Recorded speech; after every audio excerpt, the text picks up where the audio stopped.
But here's what I've learned along my journey of almost 30 years doing this is that push against that. Don't take the time off, put the time in, because winter can be the best season of your year in order to build your business and set yourself up for success next year. Welcome to the Sales Made Simple podcast. This podcast is dedicated to helping overwhelmed outdoor living professionals, landscapers, and hardscapers just like you increase your closing rate to over 75% without doubling your workload so you can build a seven-figure business that doesn't need you. I'm your host, Joshua Gillow. Let's dig in.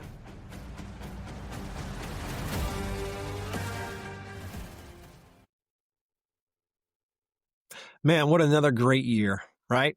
We're pushing into fall here, 2025. And I don't know about you guys, but, I'm always happy when the summer slows down and the fall kicks in. I know that changes to maintenance and cleanup and all that kind of stuff, possibly for you or not. But I know that it feels like there's a rest coming and there's holidays coming. There's winter coming. Here in Pennsylvania, often have 9 months of construction and we have 3 months off. That was very much the common rotation or cadence we had with the business for years and years and years. And you know what? I used to take the bait. I used to jump in. We never plowed snow. That was never our thing. It was always construction for us. So we had a 3-month downtime. And man, was I always looking forward to that. As much as I hated watching the accounts drain and the money go out the door, nothing really coming in. I really was excited about not being needed, not having the responsibility of the men and the equipment and the constant need from the customers and all of that. But here's what I've learned along my journey of almost 30 years doing this is that push against that. Don't take the time off, put the time in, because winter can be the best season of your year in order to build your business and set yourself up for success next year. Now, a lot of contractors will go out and they will do their work and they will finish up by the end of the year. They'll pack it in. If they plow snow, they do. If they don't, maybe they go hunting or they go fishing, whatever, ice fishing or snowmobiling, or they get away. Let's put it that way. They disconnect. Maybe they go with the family on a vacation. They kind of shut down during the winter. Then come springtime, the phone starts ringing again and you pick up your overalls, you put them back on, you get your boots on and you go back to work again. And, I've seen so many and I've coached so many companies who they say they have 20 years experience in this industry. And really, the truth is they basically have 1 year experience repeated 20 years in a row. Each year they want to grow, but they don't put the work in that it takes to grow. They want more money in their bank account, but they never educate themselves, spend the time to do that, educating themselves or their teams on how to best do that. So really, when the work slows down, most contractors think it's time to relax. But if you're serious about growth, this is the time they get to work on your business, not just in it. So often we get out there putting fires out and we're constantly working, trying to keep our customers happy, trying to keep our bank accounts happy, trying to keep our wives happy, all of those things. And in that, we don't have time to start working, actually in the business or on the business. We're totally in the business constantly and totally out there just doing stuff. We have a hard time finding good employees that can take over your role. And it seems daunting, like this is a responsibility you're going to have for the rest of your life. That you're like, man, if I want a business, I'm going to have to constantly keep showing up and doing all this stuff that I may or may not like to do anymore to keep this thing going because I just can't find anybody else that can do it for me or that can replace me or that I can delegate to. So this gives us the opportunity. And I know I'm preaching to the choir here. I know you guys have all thought about, hey, I've got wintertime, I can educate, but what are you doing with that time to sharpen your systems? What are you doing in that time to strengthen your sales game? What are you doing in that time to set up for a breakthrough year, not just another year of the same as last year with the hope of making more money this time around? What are you doing right now? I know there's a lot of options out there in our industry for education. You can go to events. You can read books. You can take on training, all of that stuff over the winter. What are you willing to commit to help take your business to the next level? Or are you going to be like a lot of contractors out there who just say, you know what, I got through this year. I'm taking off. I'm hanging my shoes up. I'm going to take a few weeks or months off here and I'm going to enjoy my life a little bit and then get back in the grind again next year. If that's your mentality, that's fine, but don't expect there to be a lot of growth next year. Just hoping and praying for more is not going to necessarily get you what you want. Now, prayers are very important, of course, but at the same time, we have to also put the action in as professionals. We can't just sit here and hope that everything happens or we get better leads for the next year or whatever. What are you doing to build a better flow of leads for your company? This is the time right now. This is the time coming up that you can start making those decisions, working with your team, putting them around one table. Start discussing things that are important to your company that you can all be rowing in the same direction. Because once the sun warms up in the spring and the snow melts off, it's back to grind time. And pretty soon, it's the holidays again. And we're back to the same cycle. We have to be purposeful with our time. And the way we do that is by setting expectations within our company and also setting expectations within ourselves about what we need to do in order to have a breakthrough year next year. How can next year be the best year we've ever had? And what I've learned over the years is that just by watching successful people, I've been so blessed to be surrounded by and have mentors in so many portions of my life. And I find mentors and events and things like that to pull me toward where I want to go. I say, all right, Joshua wants to be here in 5 years. Let's find people that are already there. How can we glean from them? How can we pull ideas from them? How can we look at how they're doing things in their businesses and in their lives that I can start integrating and learning now? And the crazy part is that I have this CANI principle, this constant and never-ending improvement. And I'm constantly asking myself, how can I make this better? And that's a powerful question. When it comes to business, how can I make each and every system? How can I make each and every conversation better? When it comes to relationships, the same way, and at home. When it comes to equipment or trucks, it would be, hey, how can I make this more efficient? How can I cut 2 or 3 steps off for my crew? These are the kinds of things that I thought about all the time back when I had crews. Was how can I make this more efficient? How can I make sure they have all the tools they need, that they're not running out to Lowe's or Home Depot to go buy that thing and taking up 4 hours of our day, one guy, just to go get a roll of duct tape because we didn't have any in the trailer? Why don't we have a case of it back at the shop? Why isn't somebody in charge of making sure that there's at least 3 rolls on the truck or the trailer every single day? Taking the time now to create those systems to save you the headaches later. It is so, so important. Now, I'm talking to the guys and girls out there that are up anywhere you get snow and a shutdown in the winter. But some of you guys across the southern areas, you don't have shutdowns. You go year round. But you do have seasons in the sense that certain clients want to buy outdoor living spaces in certain seasons and others have a little bit less. So with that, find that hole in your schedule, a space where you don't have as much going on, and think about how can I fill it with ways to work on the business? Here's some suggestions that I've found over the years that have been extremely good. Start with your operations. Go through every truck and trailer and tool. Ask, is this ready to support my best year ever? All the way down to your shovels, pitchforks. Are they the most efficient? Are they the best? Are they in good shape? Let's make sure we get, if there's different trailers, which trailer we used to take a colored electrical tape and we would wrap each of the handles in those tapes, like down around the neck of the handle. And if everything was yellow in one trailer, then every tool that was yellow went back to that trailer. So things didn't get, misplaced or left on job sites. So we knew exactly which shovel went to which trailer. And then when we were there, we knew that two shovels had to be there. So when we did our inventory before we left, we knew that everything was in place before we left and something wasn't left on site or wasn't broken or run over. If it was, let's get it on the list to buy so we can get it taped up and back in the trailer for use again. So go through your entire trailer or truck and make sure that all of your tools are fixed, that they're ready to go, that there's any engines that need to be tuned up or replaced or whatever it might be for you, blades, saws, anything. Make sure that you're getting all of that prepped and ready for the next year. This way you can save time when you're producing throughout the year. You can save time and not have to be thinking, oh crap, that's right, that was broken from last year. I just took the time off and I didn't actually get all that stuff done. And now it's all of a sudden it's warm because you know how fast those few months go in the winter, guys.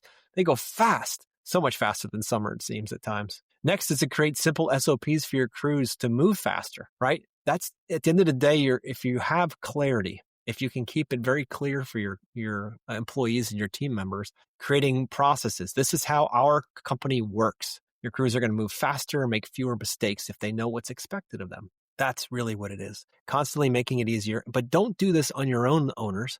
Don't go do this because you're afraid to bring the guys in. Bring them in and start talking about why you're taping the handles a certain color and have them throw in ideas on how to make things more efficient because they're the guys and the girls out there that are actually touching these things. These decisions, they impact those crews' future.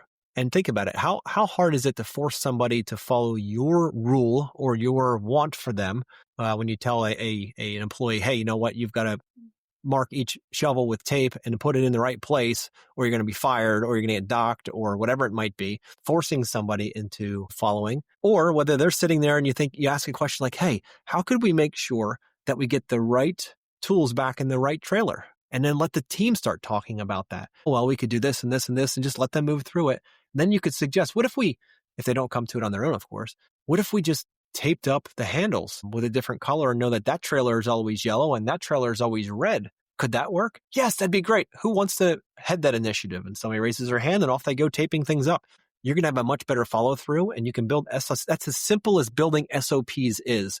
That idea of standard operating procedures can be so daunting to business owners when you're constantly thinking like, man, I got to have all this stuff laid out. I don't even know how to do this. I love to build stuff. I didn't sign up for all this business crap. I just want to build stuff and make money. And these are the things that can be done so simply. SOPs are no more than just setting up a standard in a way that your business works. And you can do that just like the shovel example, just like the tape example. It's simple things, making sure somebody's in charge of the fuel cans to make sure they're always full and mixed properly if need be. Who's in charge of that? And keep asking this question. How can I make this better? If you consistently ask that question, you will grow.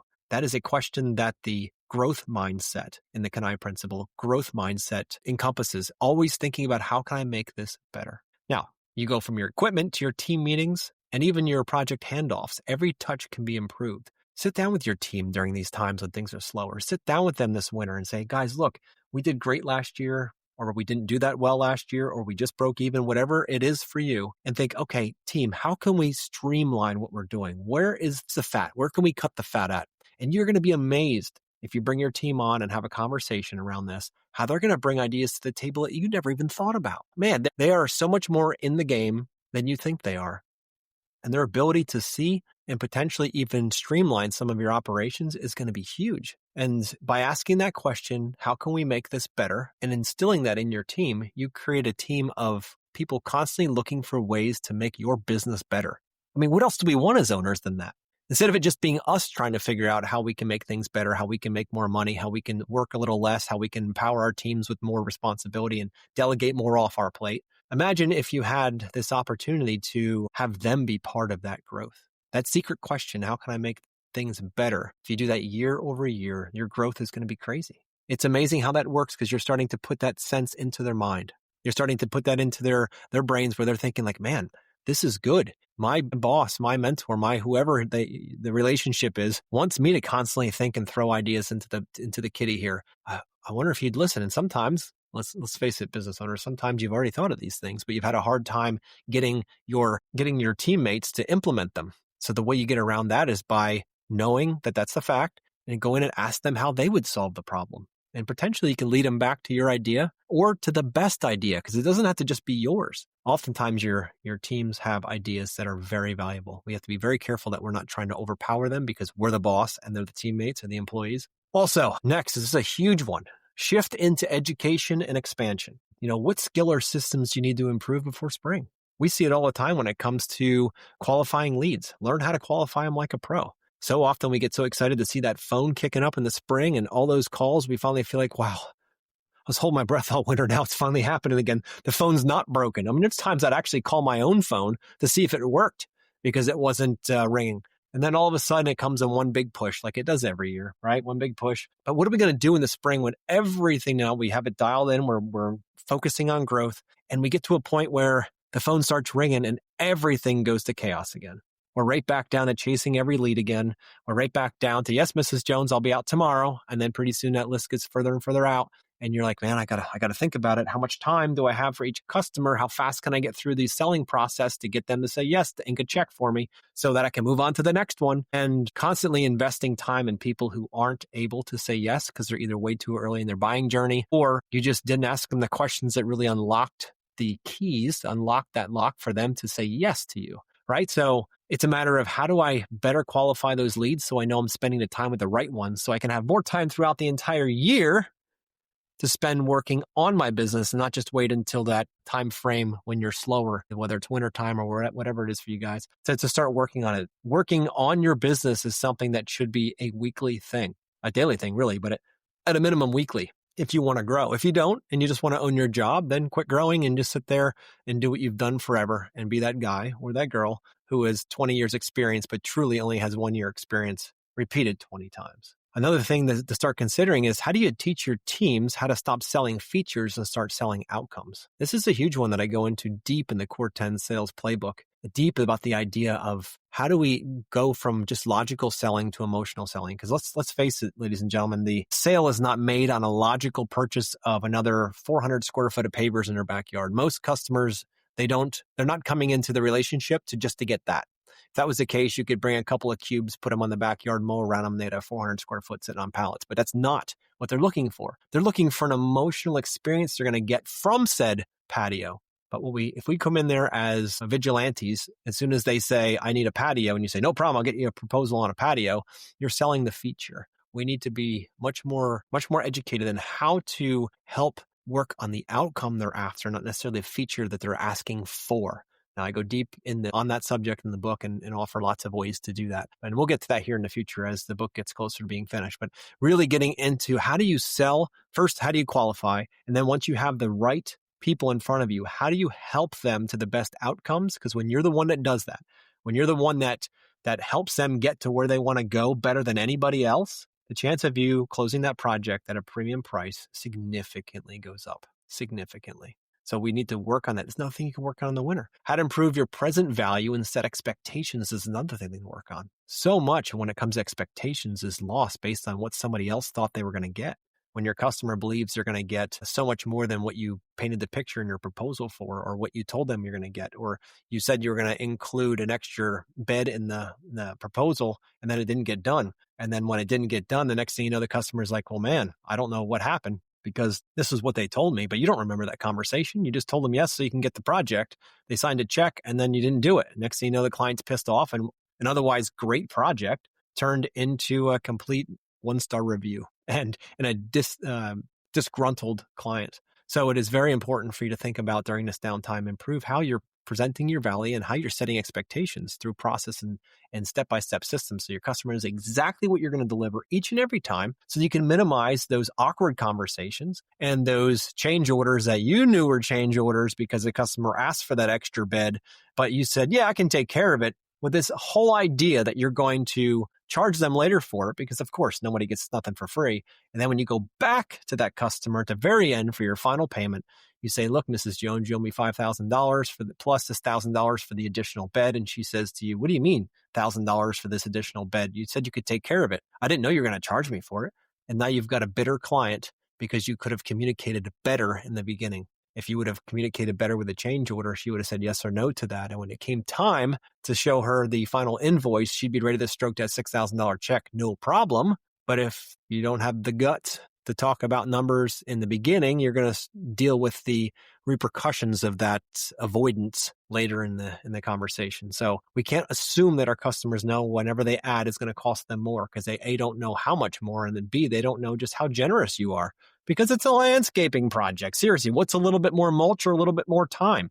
This is how they think. We have to know that about them, and we have to set expectations. Also, another thing to work on is to become a better communicator for your team and for your clients. You know, something I struggle with, I'm more of an introvert, and I get wore out talking to people all the time. And there's many times where I'm like, I'm only good for a couple of conversations a day, and I got to go back and get other work done. I know that about myself, and I'm working on becoming a better, not necessarily extrovert, but better when it comes to communication and sharing time with people. It actually is something that, and I know this is very common in our industry, but it's, most of us love to build stuff with our hands.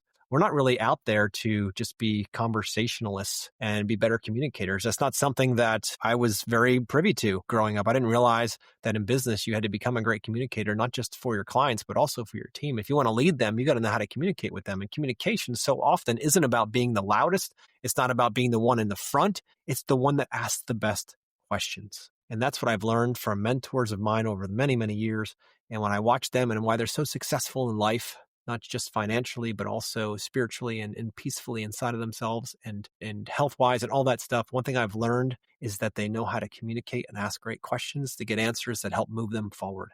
And that's what helps a leader, is being a better communicator. Again, it doesn't mean you have to become somebody who can get on a stage and talk to 10,000 people. That's not necessarily what a communicator is for everyone. A communicator is simply someone who can ask a great question to his child or to his wife or to his team or to himself or herself. Becoming a better communicator will open the doors in your life like nothing else. It has completely changed my life, and that's why I've made it now my life's mission to help others with communication, because once you can open those doors with great questions and understand what it means to be fully aware and being aware of yourself and others and all of that, it changes the game and not only makes you feel more peaceful inside and full and more joyful, but also it helps build a bank account so you can have more to give more. Also, something else to work on is to strengthen your sales process. Do you even have a sales process? What is your step-by-step way that your client experiences your company, from first call or from contact form all the way to the end of the project? All of that is sales, by the way, ladies and gentlemen. It's not just the part up to they sign the first check. Sales is through the entire process. This is something that we do for our clients, not to our clients. The sales process is something that can revolutionize the way you build and grow your company, and also how you talk to your people and how they then convey the story to their friends, who become a great referrals for you. You know, referral is one of the best things you can get, right?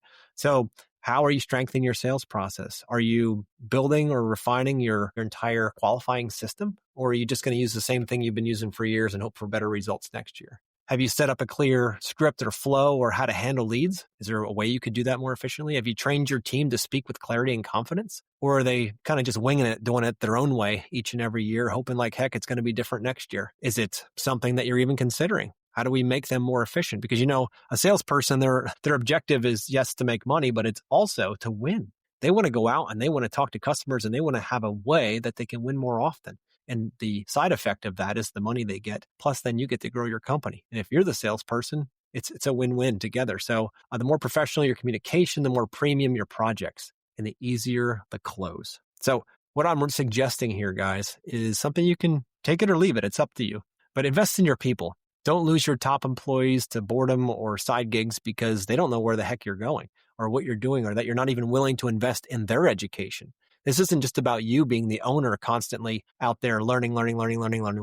Your goal as an owner and as a leader is to empower your team. And the way you empower your team is by helping them grow too. And at the end of the day, we build backyards, but more, we're building people, right? We're building people, we're transforming backyards, and we're transforming the lives of the people on our teams, not just through the work, but through the education and the opportunities for them to connect with other people and to grow their skill set to become even more capable and even more dangerous in their specific gifts. So make sure you're investing in them. And that could be a simple book reading project where you pick a book as an owner and you guys go through it chapter by chapter each week. Maybe it's some YouTube videos, maybe it's a training course, perhaps it's a live event, whatever it might be.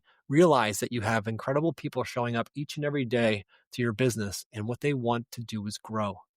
Because progress in life equals happiness. The more we're progressing, the more we're growing, the more empowered we feel. Use the downtime to train them, develop their leadership, their technical skills, and even their sales ability. And guys, when I talk about sales ability, I'm not talking about just your salespeople. Every single person in your company is a salesperson. Everyone that touches or shows forward to the client is a salesperson, whether you're the installer, whether you're the actual quote unquote salesperson with that title, whether you're the designer, whether you're the girl that takes the first call into the office. Everybody is a salesperson. They all need to be trained in a way that they can be most valuable to that customer and make sure they're good fits very much along the way. And even your crews on site, think about how many opportunities there are to help enhance the project as you move forward with a customer. That's until they see it on their property, they really don't get a good idea of what this project could be. And when they start seeing it come to life, they see all the plannings going in, they see the lighting for the first time at night. All of a sudden they start seeing that new patio and they start seeing the water feature. They're like, wow, I really wish we would have. And if your guys aren't listening, they may not pick up on Mrs. Jones saying that. Maybe they wanted to add that pergola, but thought it wouldn't fit in the budget or didn't think they needed it. And then once they walk the space, they're like, oh, I wish I would have done that. And if she just says that as a side note, and one of your guys isn't listening, the next thing you know, you'll be like, wow, okay. Or another way that you could even hear that is, boy, I love all this space, but maybe she walks out when the guys are working and finishing up. It's like, man, I wish I had more shade out here. Then she walks in the house, feels defeated, and that's that. And she puts an umbrella out there. But if one of the guys would have picked up on that and be like, oh, wait a minute here. Let's start talking about that. What could that be? So tell me a little bit more, Mrs. Jones, about what shade would look like for you out here. Well, I really I really thought about, I was going to use an umbrella, but it looks so beautiful. I'd really rather a pergola, but I don't know if I really want to spend the extra money. Well, hey, let me get you in touch with somebody. We can see what that looks like. We're finishing up the project, and we can always add that in come here in the future. And the next thing you know, you've got your crews out there selling for you. That's why this is a company-wide conversation, not just siloed to one person in the business. It is so important because when you have 2, 4, 6, 8, 10, 20, 50 sets of ears listening and knowing what to do next when it comes to communication, changes the game. So when spring hits, your team's either going to be sharper, faster, or more loyal, or they're not going to be. And why this matters is off-season isn't just a dead time, it's a prep time. It's a launch pad for spring. That's not only just busy time, how that normally works in the spring. So don't coast into the new year, build into it. This is the important part. Take this time, utilize it. So remember, winter isn't the break, it's a gift. And when you use it, how you use it will define what kind of year you're about to have. Don't take time off, put time in. Now, it is very important for you to take time for your family, of course. That is a priority, number one priority. But when it comes to the time you have extra to work on the business, invest in it. Because unless you want to repeat last year all over again, until you grow, your business is never going to grow. Your future self and your business will thank you for taking that time and doing it. So guys, thanks for listening. Talk to you next week.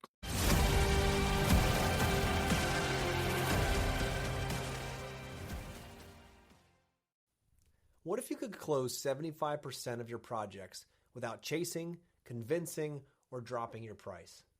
That's not a dream. That's the mission. Mission 75. Here at Yes Express Sales Academy, we are spearheading a bold shift to help outdoor living contractors sell with confidence, not desperation. Because let's be real, you've been told to just give them a good price and hope for the best. You've been trained to beg for work and give away your time and compete with contractors who don't even play at your level. That ends now. I wrote the Core 10 Sales Playbook because it's the system I desperately needed 20 years ago. It's built for real-world, design-build contractors, not guys in suits. Inside, I'll show you how to qualify leads in minutes, speak to emotion, not features, cut confusion and eliminate ghosting, lead the sales call with calm authority, and close premium jobs without flinching. That book drops in January 2026. Check out the show notes to get on the list to be the first in line to grab your copy of the Core 10 Sales Playbook before they're gone. This isn't about working harder, it's about selling smarter, and it starts now. Let's raise the standard together.